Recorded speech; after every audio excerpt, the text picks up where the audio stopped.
People, Deluded, I'm back again. Thank you very much for tuning back in. I'm back in Soho Square once again. Got some things to speak about in relation to Arsenal, so allow me to do exactly that quickly. Now, obviously it's not every young player you must get, it's not every youngster you need at your club, but in terms of Arsenal, obviously not every young player can make it, and I want as many to make it as possible, but we need to look at some that can go and make profit for the club. Both players that are homegrown, for instance, let's just say, Nelson, Saka, Emil, Maitland, Niles, just throw Joe Willett, Eddie, just throw all of these, Tyrese, John Jules, just throw all of these names in your head. It's a difficult task for everybody to make it into the first team, but for me, if a couple can make it into the first team and the rest can be used to raise funds to do other things, that helps everybody, and we need to be able to do that. Equally, we've got to do that with players that we bring in from abroad. Again, the first task is to make it at first team level. But if there's a couple, I don't know, 16, 17, 18-year-olds, we can have them for a year or two, develop them, send them off somewhere, and they make profit. Because it's not always about the youngsters you bring in to make first team. Do you see what I'm saying? It's completely different. But you look at Harry Wilson at Liverpool. He was obviously in their academy from early, but let's just say he doesn't break into the first team, which looks a difficult task. They've easily got 50 million to a Premier League club for him because of what he's doing at Bournemouth. He's not setting the world alight, but you get the point, and we need to be on that sort of thing. You don't know me, Ayushi, I can never say his name, I've butchered his last name, but you've seen me make pure vids about him, the 17-year-old lad. Apparently there's issues with PSG in relation to a contract, in regards to a contract extension, to the point where he's been really alienated from league R action and stuff like that. That's what reports say. If he is there, and someone who's made his debut at first team level for PSG, someone that's shone at the under-17 World Cup and Euros for France, he's someone, if his contract is up, we've got to try and go for him if we can, because I think he could be a first-team player in the short, medium and long term. It's a no-brainer in terms of a free transfer, and he carries resale value. He can play in a couple of midfield roles. If you want specific reviews on these players, just go and type my name in on YouTube, and 9 times out of 10 I've spoken about such. And again, in keeping up in light with contracts, I'm sure you've all seen that man-mounting 17-year-old defender Kouassi at PSG. You're hearing Salzburg want him, and that's a good option. We need probably a more experienced centre-half immediately, but he's someone that could develop. And if there's contractual issues and he doesn't want to stay, we've got to explore that as well. We've missed out on Elagi of Marseille because allegedly he's signing for Lille. But away from that though, people, apparently 2 other Lille youngsters, box-to-box midfielder Cheikh Souare and Jules Radu, I believe he's left-footed, a 17-year-old midfielder. They're apparently Marseille want to give him new contracts because their deals are running out. But again, could this be a place Arsenal look to take advantage of? Do you see what I'm saying, people? Away from that though, and well, we saw Gnabry play well, and it could have last night, and it could have been very much what could have been for Arsenal.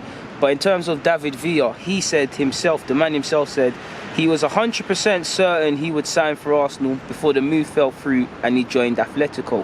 We were linked with him in, I'm just going to summarise this part, we was linked with him in January 2013, but it didn't come to any light. Obviously 6 months later he joined Atletico Madrid for a season and helped them win the league title, people. And he got 13 league goals in 36 appearances. I believe that season, that was their first title since 1996, but that season Giroud was our top goal scorer via a quick Google search with 22 goals in all comps, and I believe 16 in the league.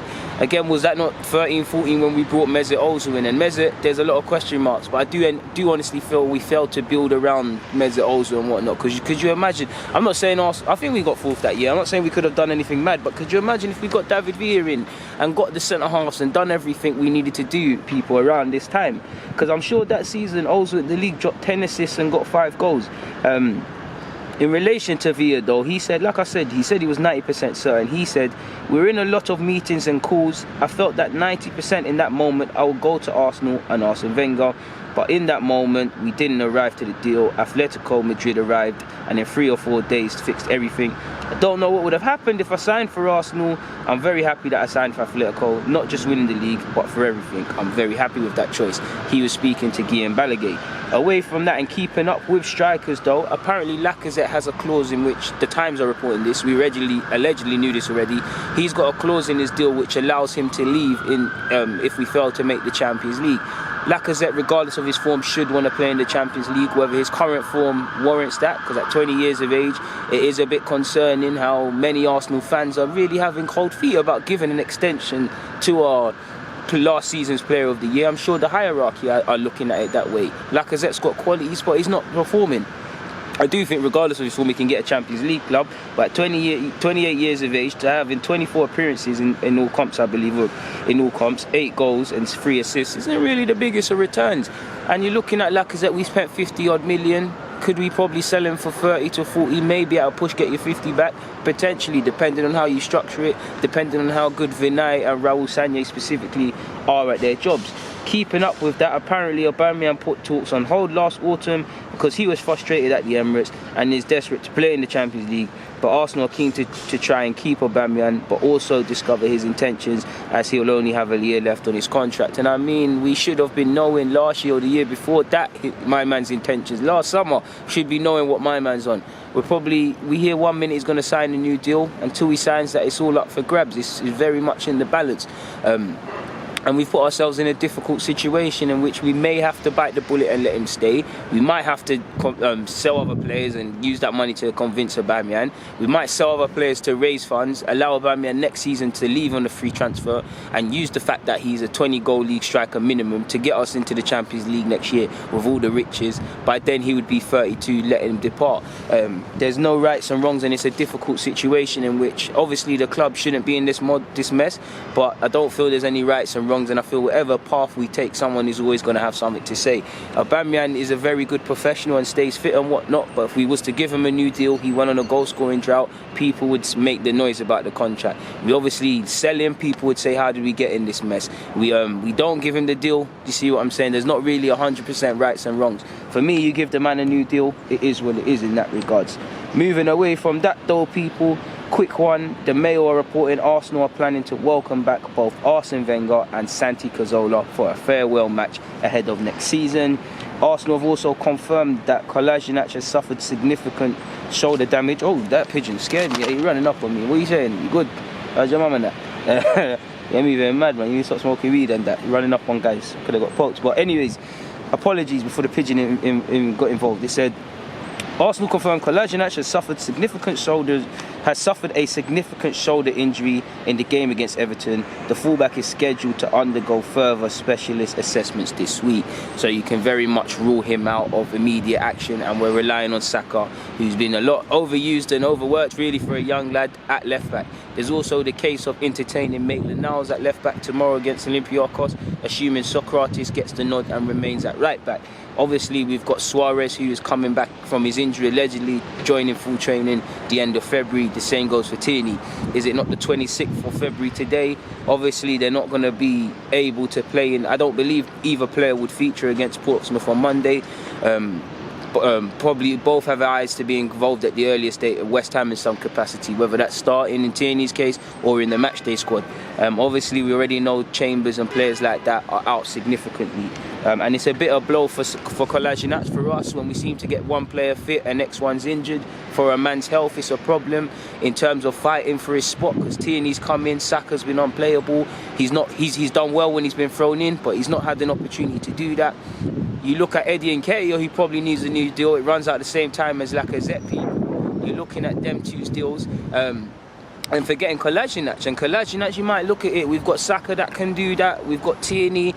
Maitland-Niles at this moment is in the squad, who can be used at left back. Suarez. Arteta highlighted the fact he can play at both full-back positions. So considering Kolasinac is a very decent earner, might not be the first choice left back, and has just over 2 years or so to run on his deal, he might be someone that is sold to raise funds for this club. I don't know. We've got a difficult decision to make over a number of players' futures and the playing squad. There's still very much a huge degree of uncertainty that the board will need to change, really.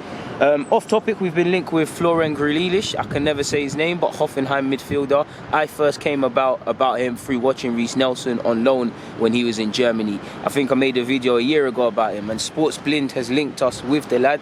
How true these claims are, I don't know. So you'll have to draw your own conclusions, people. So it is what it is in that regards. Quick word on Matteo Guendouzi, people. Just quick sound bites about his mentality. It said that I've seen of an article on The Athletic. It said, there's something impatient in Guendouzi's character. It's certainly true that his career path suggests a young man in a hurry. In 2014, just age 15, he took the surprise step of leaving PSG's academy to join Lorient. His agent said, people, in some more quotes, Guendouzi, there were peculiarities in relation to his player profile. Guendouzi suffered somewhat from not being clearly defined as a number 6, number 8 or 10, instead excelling as an all-rounder. There was also concerns over his physicality. In terms of what I see with Guendouzi is bravery in relation to leaving PSG, not just him, a number of young players had. In relation to the second thing I read out, and you could say these things are kind of prevalent in this game today, because is he a deep-lying playmaker? Is he box-to-box? He is a bit creative, but he's clearly not a number 10. Physically, I think he can improve and whatnot, and I think his character is misunderstood. I do think, you've got to rein it in. He is a bit excited, but I do think he's a passionate man. He's someone that wants to fight for the team and fight for the cause, and I like that in him. I like that he's a fighter. Obviously, he's young. You've got to rein it in a bit, but yeah. And I reading The Athletic, it was a bit... In terms of discipline and stuff, like I've got family members who've done karate. In fact, my dad done karate and was very big on it. And ironically, I'm very ill-disciplined, or was ill-disciplined in my youth to a degree. Guendouzi's father was a karate guy, and it's almost, when you look at karate and the discipline that goes in that sport, Guendouzi's almost the opposite. So has he always had a rebellious nature? Has he always rebelled from structure in school and stuff like that? Is he somewhat a free spirit to a degree? Because I do get that with Guendouzi. I'm a big fan of Guendouzi, because when it can be channeled rightly, it's something there, man. Himself has said, sorry people, let me find it. He said, I hate to think that someone in front of me is better than me. Which is what I like. He hates to do that, people. He hates to believe someone is better in his position than him, and that's what I love to see, people. His people that know him closely have gone on to say, he certainly has a lively competitive side which does not sit back and suffer things. Given that it must be channeled, oriented towards the collective, but there are some positive traits. And this shows his mentality as well, because when he signed for Arsenal, he was left out of the squad for the under-19s championship with France. He said when he was recalled a few months later, he confronted the Amodi and insisted he should be playing.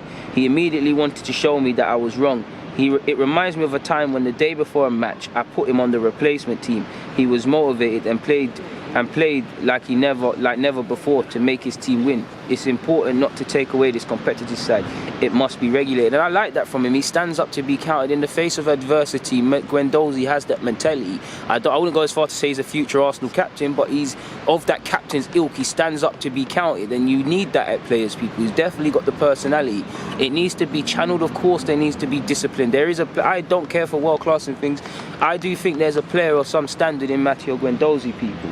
And I mean, for someone talked about as ill-disciplined, he did quite well and got quite beaming reports after not making his debut, but being called up by the Champs in the French side. Someone who speaks about, he's spoken of being a master disciplinarian sort of thing. Apparently, they spoke about how good his attitude was, and when he was I wouldn't say naturally disappointed to be dropped back into the under-21s side, there was no sulking from the lad, people. Again, I do think he's misunderstood. And he's also prepared to work hard, people, because Darren Burgess himself, former Arsenal Don, or is he still... no, I don't think he's performance director. He said, when he arrived, from a physical perspective, he certainly wasn't in a position to play in central midfield for a top 6 Premier League side. He worked really hard at improving himself physically, so that by the end of that first year, he was absolutely capable. He showed massive improvement. And he also backed up Emre. For all Emre's problems, he played Guendouzi, and Guendouzi 9 times out of 10 was consistent. There was bad moments, there was good moments, but you need to remember he's 20 and he's almost been projected into this Arsenal's career very quickly. Because just the other day he was at Lorient. Like Ripoli, I believe, a former manager of his, has said, we must not forget that he's only 20 years of age. His journey has seriously accelerated over the past year and a half. Above all, he showed that he has broad enough shoulders to handle these challenges.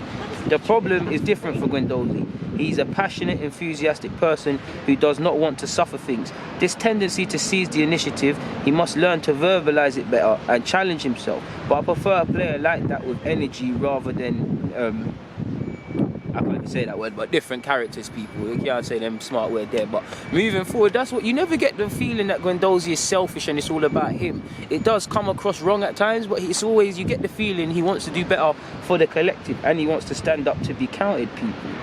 Away from Guendouzi though, and Fabian Delphi said in relation to Arteta before we played them, he said, Mikel was incredible for me. He was the reason why I stayed in the team as long as I did. I owe everything to him. I knew he would end up as a manager. He was fantastic with me, always very honest. In my first year at City, I had been hit and miss with injuries. I didn't play as much as I liked and had the opportunity to go. Mikel said, I don't want you to leave. I feel there's a spot here. The way we want you to play is different to what people have seen, but you are capable of doing it. We worked on it a few times in training and I decided to stay. Everything he said came true. And I mean, he clearly, again, I don't need to keep singing Arteta's praises, but his man management skills is second to none. And that's, for all the tactical improvements and all the things we need to do, that's the most promising thing I get between that and having a clear philosophy. But there's not much more to add, people. It's blitz, it's freezing, so I'm going to keep it moving. On that note though, people, deluded, I'm out. I'm really going to miss doing videos in Soho Square.